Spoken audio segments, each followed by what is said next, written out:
आज हम दोस्त इलेक्ट्रोफिलिक सब्स्टिट्यूशन रिएक्शन के एग्जाम्पल पढ़ेंगे। तो एग्जाम्पल के रूप में दोस्त आज हम लोग हेलोजिनेशन रिएक्शन पढ़ेंगे। किसका? क्लोरोबेंजीन का। तो जब क्लोरोबेंजीन का रिएक्शन हेलोजन के साथ करते हैं तब उसे हेलोजिनेशन ही क्लोरोबेंजीन बोलते हैं। तो सबसे पहले दोस्त क्लोरोबेंजीन का स्ट्रक्चर फॉर्मूला बनाते हैं। ये हो गया आपका दोस्त बेंजीन का रिंग, और बेंजीन के रिंग पर लगा दिए क्लोरो ग्रुप। तो इस कंपाउंड का नाम हो गया क्लोरोबेंजीन। और क्लोरोबेंजीन का रिएक्शन क्लोरीन के साथ कर रहे हैं फेरिक क्लोराइड के प्रेजेंस में। अब यहाँ पर देखिए दोस्त, क्लोरोबेंजीन हमारा दोस्त ऑर्थो पैरा डायरेक्टिंग ग्रुप है, क्योंकि बेंजीन के रिंग के पास क्लोरो ग्रुप है और क्लोरो ग्रुप के पास 3 लोन पेयर होता है। यह लोन पेयर जब भी बेंजीन के रिंग को देता है ना, तो ऑर्थो और पैरा पोजीशन पर इलेक्ट्रॉन का डेंसिटी बढ़ जाता है। इसलिए क्लोरोबेंजीन एक तरह का ऑर्थो पैरा डायरेक्टिंग ग्रुप है। इसके पीछे वजह दोस्त क्लोरोबेंजीन हमेशा प्लस सेम इफेक्ट शो करता है। अब यहाँ पर देखिए दोस्त, ऑर्थो पोजीशन वाला हाइड्रोजन हटाया जा रहा है। तो हाइड्रोजन मेटल है, क्लोराइड नॉन मेटल है। तो जिस तरह बॉयज को गर्ल्स पसंद है उसी तरह मेटल को नॉन मेटल पसंद है। तो हाइड्रोजन क्लोराइड को लेकर भाग गया और बाय प्रोडक्ट के रूप में हाइड्रोजन क्लोराइड का फॉर्मेशन कर दिया। अब क्लोरोबेंजीन था दोस्त, यहाँ पर बना दिए क्लोरोबेंजीन। और क्लोरोबेंजीन के ऑर्थो पोजीशन पर एक बॉन्ड खाली है, तो इस खाली बॉन्ड में लगा दिए क्लोरो ग्रुप। यहाँ पर लगा दिए क्लोरो ग्रुप। अब यहाँ पर देखिए दोस्त, ऑर्थो पोजीशन से तो हाइड्रोजन हटा गया। अब हम लोग पैरा पोजीशन से हाइड्रोजन हटाएंगे। रिएजेंट क्लोरीन था तो क्लोरीन ले लिए। Hydrogen metal, chloride non metal. तो मेटल को नॉन मेटल पसंद है, तो फिर यहाँ से हाइड्रोजन और क्लोराइड हटा और बाय प्रोडक्ट के रूप में फिर से हाइड्रोजन क्लोराइड बन गया। तो क्लोरोबेंजीन था तो यहाँ पर बना दिए दोस्त क्लोरोबेंजीन।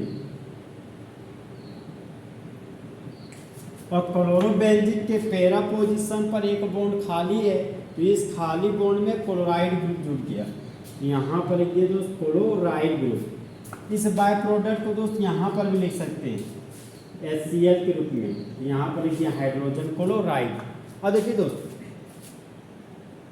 बेंजीन के रिंग से डायरेक्टली अटैच है क्लोरो ग्रुप। और क्लोरो ग्रुप से जुड़ा हुआ carbon senior carbon. Senior carbon का अगल बगल वाला कार्बन को बोलते हैं ऑर्थो पोजीशन। तो ऑर्थो पोजीशन पर 2 क्लोरो ग्रुप लगा हुआ है। यहाँ पर लिख दिए ऑर्थो डाई क्लोरो। ये बेंजीन है, यहाँ पर लिख दिए बेंजीन। तो इस कंपाउंड का कॉमन नेम हो गया ऑर्थो डाइक्लोरो बेंजीन, और यूपेक नेम हो गया आपका 1,2 डाइक्लोरो बेंजीन। इस कंपाउंड में देखिए दोस्त, बेंजीन के रिंग के पैरा पोजीशन पर 2 क्लोरो ग्रुप लगा हुआ है। तो इस कंपाउंड का कॉमन नेम हो जाएगा पैरा डाई क्लोरो बेंजीन। अब यहाँ पर देखिए दोस्त, दोनों क्लोरो ग्रुप अगल बगल कार्बन पे है। यहाँ पर भीड़ भाड़ ज़्यादा है।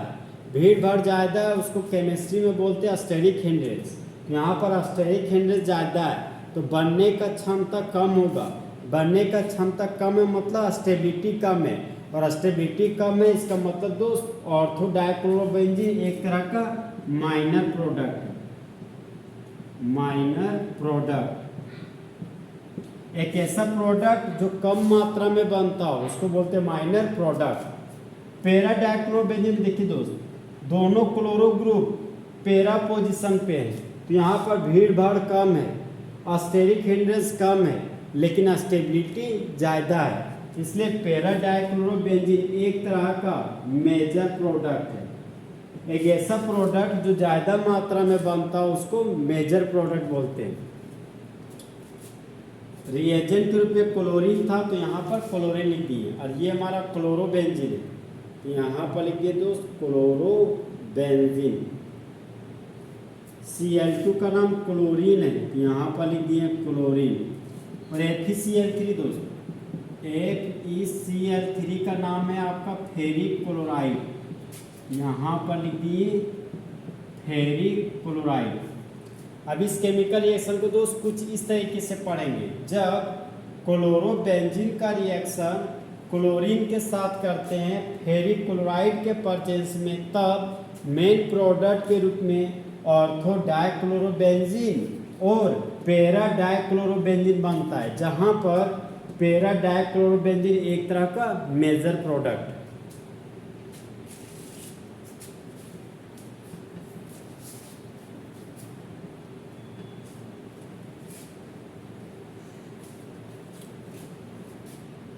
अब हम लोग दोस्त फिर से सबस्ट्रेट के रूप में क्लोरोबेंजीन ले रहे हैं। तो ये हो गया बेंजीन का रिंग, और बेंजीन के रिंग पर लगा दिए क्लोरो ग्रुप। तो इस कंपाउंड का नाम हो गया क्लोरोबेंजीन और कॉमन नेम हो गया फिनाइल क्लोराइड। रिएजेंट के रूप में दोस्त अब की बार यहाँ पर मान लीजिए दोस्त ब्रोमोबेंजीन ले रहे हैं, रिएजेंट के रूप में ले लिए ब्रोमीन ग्रुप, और कैटेलिस्ट के रूप में फेरिक ब्रोमाइड ले लिए। अब देखिए यहाँ पर दोस्त ब्रोमोबेंजीन एक तरह का प्लस से इफेक्ट शो करने वाला ग्रुप है, इसलिए ब्रोमोबेंजीन एक तरह का ऑर्थो पैरा डायरेक्टिव ग्रुप है। मतलब आने वाले ब्रोमो ग्रुप एक बार ऑर्थो पोजीशन पे जुड़ेगा और एक बार पैरा पोजीशन पे जुड़ेगा। ब्रोमोबेंजीन है दोस्त, तो यहाँ पर प्रोडक्ट के रूप में 2 ब्रोमोबेंजीन बना लिए, क्योंकि ऑर्थो और पैरा पोजीशन पर ब्रोमो ग्रुप आएगा, इसलिए 2 ब्रोमोबेंजीन बना दिए। ये हो गया आपका दोस्त ब्रोमोबेंजीन, और ये भी हो गया आपका ब्रोमोबेंजीन। अब यहाँ पर देखिए दोस्त ब्रोमोबेंजीन के ऑर्थो पोजीशन से एक बार हाइड्रोजन हटा रहे हैं, तो hydrogen metal, bromine non metal, तो मेटल को नॉन मेटल पसंद है, तो हाइड्रोजन ब्रोमीन को लेकर भाग गया और बाय प्रोडक्ट के रूप में हाइड्रोजन ब्रोमाइड का फॉर्मेशन कर दिया, और इस खाली बॉन्ड में जुड़ गया ब्रोमाइड ग्रुप। यहाँ पर लिख दिए ब्रोमाइड ग्रुप। ब्रोमीन था तो ब्रोमीन लिख दिए। अब दोस्त पैरा पोजीशन वाला हाइड्रोजन को हटाने जा रहे हैं, तो hydrogen metal, bromine non metal, तो मेटल को नॉन मेटल पसंद है, तो यहाँ से बाय प्रोडक्ट के रूप में फिर से हाइड्रोजन ब्रोमाइड निकल गया, और पैरा पोजीशन में जो खाली बॉन्ड है ना, उस खाली बॉन्ड में ब्रोमाइड ग्रुप जुड़ गया, तो यहाँ पर लगा दिए दोस्त ब्रोमाइड ग्रुप। रिएजेंट के रूप में ब्रोमीन था तो ब्रोमीन लिख दिए। इस कंपाउंड का नाम हो गया ब्रोमीन, और इस कंपाउंड का नाम हो गया ब्रोमोबेंजीन। यहाँ पर लिखिए दोस्त ब्रोमोबेंजीन। अब देखिए दोस्त अगल बगल कार्बन को बोलते हैं ऑर्थो पोजीशन, तो ऑर्थो पोजीशन पर 2 ब्रोमो ग्रुप लगा हुआ है, तो इस कंपाउंड का कॉमन नेम हो जाएगा ऑर्थो डाई ब्रोमोबेंजीन। यहाँ पर लिखिए ऑर्थो डाई ब्रोमोबेंजीन। यहाँ पर देखिए दोस्त एक ब्रोमो ग्रुप फर्स्ट कार्बन पे लगा हुआ है, एक ब्रोमो ग्रुप 4 कार्बन पे लगा हुआ है, तो इसको बोलते हैं पैरा पोजीशन। यहाँ पर लिखिए पैरा, 2 ब्रोमो है, यहाँ पर लिखेंगे डाई ब्रोमो। बेंजीन का रिंग है, तो यहाँ पर लिखिए दोस्त बेंजीन। तो इस कंपाउंड का कॉमन नेम हो गया पैरा डाइब्रोमो बेंजीन।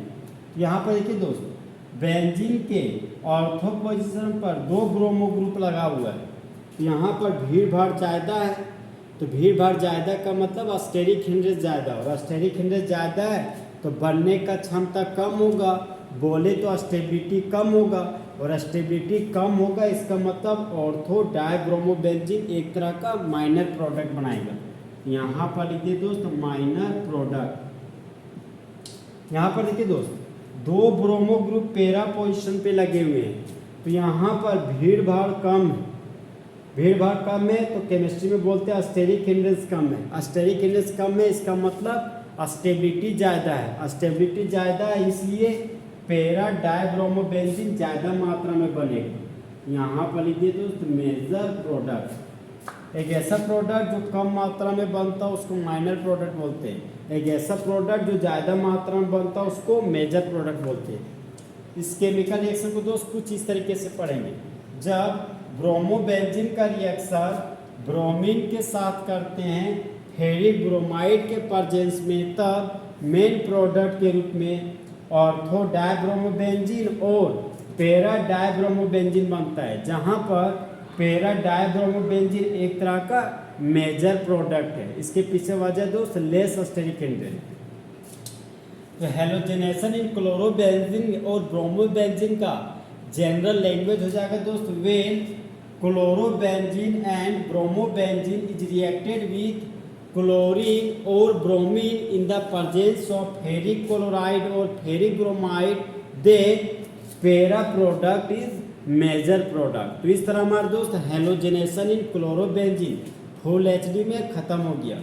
तो दोस्त जले हुए को आग और बुझे हुए को राख कहते हैं, और जो राख को बारूद बना दे उसे मांसू कुमार कहते हैं।